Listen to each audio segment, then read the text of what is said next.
Luffy chuta uma torre inteira na boca de um Gorosei. Franky lança um vice-almirante em órbita com um único soco. Tudo isso antes de Marras invadir a Punk Records com apenas 60 segundos no cronômetro da transmissão. Fique por aqui para ver qual é o segredo de Vegapunk dentro daquela sala e por que ele paralisou 5 demônios imortais. No último episódio de One Piece, Marras aterrorizou Yor caçando a fonte da transmissão. O antigo gigante de ferro despertou, pedindo desculpas a Joy Boy depois de dormir por séculos. E Luffy descobriu que os 5 anciões se regeneram de qualquer coisa, tornando-os basicamente imortais. A Marinha está dando uma festa de vitória, anunciando que bloquearam todos os pacifistas em Egead. Mas comemorar não significa parar. Aparentemente, eles continuam atirando sem parar porque deixar a tripulação de um Yonkou escapar não é uma opção. Bonnie está recebendo o mesmo tratamento. Outro pacifista Mark II vai para o chão com aquele dano misterioso de congelamento. No juro pensa consigo mesmo que Bonnie tem apenas 12 anos. Os anciões estão enojados por Vegapunk dar a uma criança poder suficiente para destruir países, o que faz toda a rebelião do doutor parecer ainda mais absurda para ele. O guerreiro gigante Kashi grita para todos correrem de volta para o navio. Oimo concorda porque personagens legitimamente aterrorizantes acabaram de chegar. Franky intercepta o vice-almirante Red King em pleno voo. Os dois lutadores se encaram, recusando-se a ceder com seus punhos característicos prontos. Nosso ciborgue carpinteiro naval simplesmente apaga o vice-almirante com sua direita forte, sem nem tentar. Isso é incrivelmente impressionante para o Franky ou vergonhosamente fraco para os vice-almirantes. Esses caras deveriam ser oficiais de elite, né? Acho que não quando o robô de macacão aparece. Bonnie diz aos gigantes para cuidarem de seu pai enquanto ela desce para confrontar o vice-almirante Pomsky. Este oficial com cara de lontra se prepara, insistindo que não deixará alguém com habilidades perigosas avançar. A palma da mão de Bonnie toca o rosto de Pomsky enquanto ela o corrige. Não chame Kuma de arma. O vice-almirante encolhe e vira uma criança e em seguida leva um chute no rosto de uma menina furiosa de 12 anos. Atlas também acabou de socar Guillotine, derrubando também. Peraí, segura aí. 3 vice-almirantes acabaram de ser eliminados por uma pré-adolescente e um satélite de Vegapunk, um atrás do outro, enquanto a Marinha declara vitória. A cena muda para o Labostratum, onde Stella finalmente pegou seu café gigante. Ele não está bebendo, no entanto, porque a temperatura poderia derreter aço e quase queima sua língua comicamente enorme. A gravação continua com 4 minutos para a grande revelação. York está guiando Marras até onde a transmissão se originou. Antes que ela termine de explicar, este ancião dispara um feixe destrutivo, obliterando tudo à vista, tentando acabar com isso. York agita as mãos freneticamente, pedindo a este demônio antigo para se acalmar e pensar racionalmente. Apesar da tentativa de destruição, a transmissão continua. York menciona que, se fosse Stella, teria escondido o caracol de transmissão em um lugar completamente diferente. Ao ouvir isso, Mars decide que a solução mais rápida é explodir todo o Labostratum. York interrompe explicando: isso é catastroficamente estúpido. O segundo andar da Torre B fabrica armas, o primeiro andar abriga a usina de energia. A Torre C armazena cilindros de gás de alta pressão. Exploda isso e toda a instalação vai pelos ares, levando tudo junto. Mars diz ao satélite para considerar o que seus colegas Vegapunks teriam feito. York está pronta para essa pergunta, sacando uma arma enquanto menciona seus pecados, complicando sua admissão como dragão celestial. Essa é uma fala bizarra. O plano final de York permanece obscuro e seu plano pode ter mais camadas do que qualquer um imagina. O ancião reage de repente, sentindo a voz de uma pequena criatura por perto. York pergunta se está na Punk Records, especulando que esse pode ser o caracol-alvo. Ela explica que esses modelos de transmissão foram desenvolvidos recentemente e têm conchas triangulares distintas. Mars ordena que York o guie até a entrada e eles saem voando. Stussy os observa partir aliviada. O alívio também se aplica ao seu ex-parceiro, Kaku, que está atualmente preso em uma bolha por perto. O agente da CP0 se pergunta o que era aquela criatura enorme.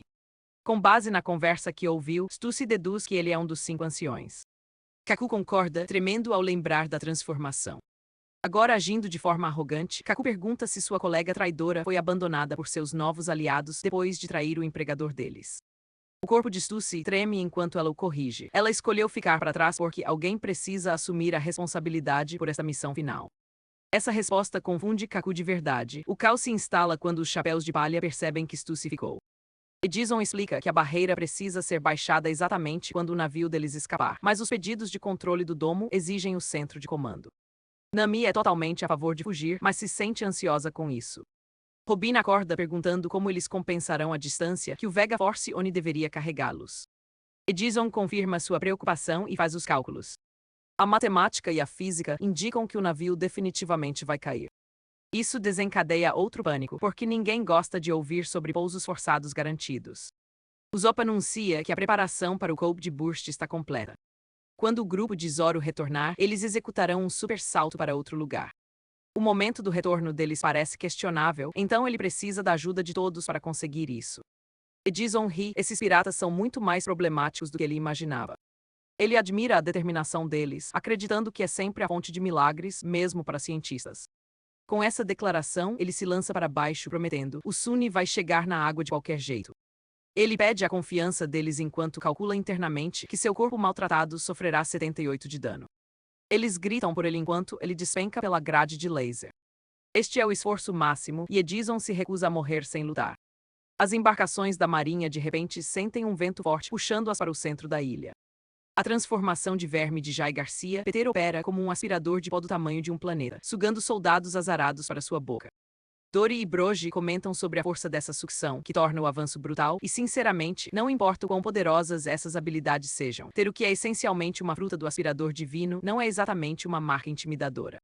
Luffy está com dificuldades, mas se força a resistir. Ele corre em direção a um prédio próximo, determinando que essa criatura está com fome.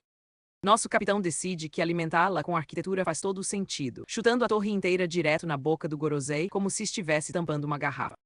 Enquanto o demônio sem braços mastiga imóveis, Luffy exausto e seus amigos gigantes continuam fugindo. Mas o Gear-5 acaba e Luffy entra em seu estado esgotado, transformando-se em uma versão geriátrica de desenho animado de si mesmo. Dory fica chocado ao ver essa transformação. O pirata explica que a energia de sua refeição anterior se esgotou completamente. Brogy se pergunta se Akra ajudaria. Luffy nunca ouviu falar disso. Ele experimenta e o cheiro o atinge com força. Acontece que é carne de tubarão fermentada. As rações de emergência de Elba, apesar de cheirar a morte, aparentemente têm um gosto decente. De qualquer forma, recarrega Luffy. Os gigantes acham a simplicidade de seu corpo hilária, embora o impulso de energia não seja suficiente para o Gear-5. Luffy volta ao normal, o que esclarece que o Gear-5 funciona mais como uma bateria do que com limites de tempo. O Arcuri avança furiosamente em direção a eles. Luffy responde com o Gear-Tirad, acertando o javali colossal com o Red Hawk. Este é exatamente o mesmo ataque que derrubou Kaido na abertura de Onigashima. Só que desta vez, o resultado não é vitorioso. A mão de Luffy lateja de dor depois.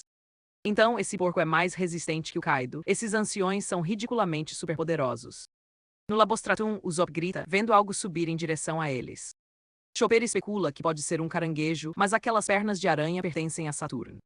E o Zop parece preparado para a ação. Esses anciões estão aprendendo que Luffy não é a única divindade da tripulação. Isso está prestes a se tornar um problema para eles. Na costa nordeste, o gigante que guardava Kuma foi fatiado com um só golpe. Desta vez, não foi apenas dano de congelamento. Parado diante dos fugitivos está no juro, parecendo mais frio que sua lâmina congelante. Esse visual impacta mais do que sua espada. Na Punk Records, falta um minuto para a transmissão mundial de Vegapunk.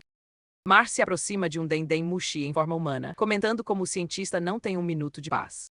Ele olha para frente, embora o caracol não chame sua atenção. Apesar de entender a função da Punk Records, é o principal local menos explorado da ilha. Ver o que tem lá dentro será interessante, considerando que é literalmente a matéria cerebral de Vegapunk. Qual o próximo passo? Vão encontrar o trauma de infância dele guardado em prateleiras. Saca só o que os espectadores casuais podem ter perdido. A Marinha alegou ter o controle dos pacifistas, mas continua atirando, provando que declarações e realidade são coisas diferentes. Bonnie está protegendo Kuma enquanto demonstra porque dar poder a uma garota de 12 anos às vezes funciona brilhantemente. Edison está executando um sacrifício de 78 para salvar o navio. Os 5 anciões estão convergindo simultaneamente. Mars caçando a transmissão, no juro bloqueando as saídas da costa. Saturn subindo em direção aos chapéus de palha, Jai Garcia Peter inalando marinheiros. O Arcuri aguentando porrada melhor que o Kaido. Com um minuto restante no cronômetro de Vegapunk, todo mundo está ficando sem tempo e sem espaço ao mesmo tempo. A transmissão está a segundos de ir ao ar, e seja o que for que Vegapunk está prestes a revelar, fez o governo mundial lançar 5 demônios imortais nesta ilha simultaneamente. Vou mandar a real agora. O que quer que Mars descubra dentro da Punk Records se conecta diretamente ao despertar do gigante de ferro, e a transmissão de Vegapunk vai expor algo que fará os piores pesadelos do governo mundial parecerem um sonho. E esse foi o episódio. Se ver vice-almirantes serem tratados como chefões de tutorial, enquanto demônios ancestrais convergem de 5 direções ao mesmo tempo te deixou no ire. Esmaga esse botão de inscrição e me diz qual Gorosei é mais vergonhoso, o Arcuri, que é mais resistente que o Kaido mas ainda levou um soco, ou Júpiter com sua fruta do aspirador divino que comeu um prédio inteiro. Vamos atingir essa próxima meta antes que o tempo de Vegapunk acabe.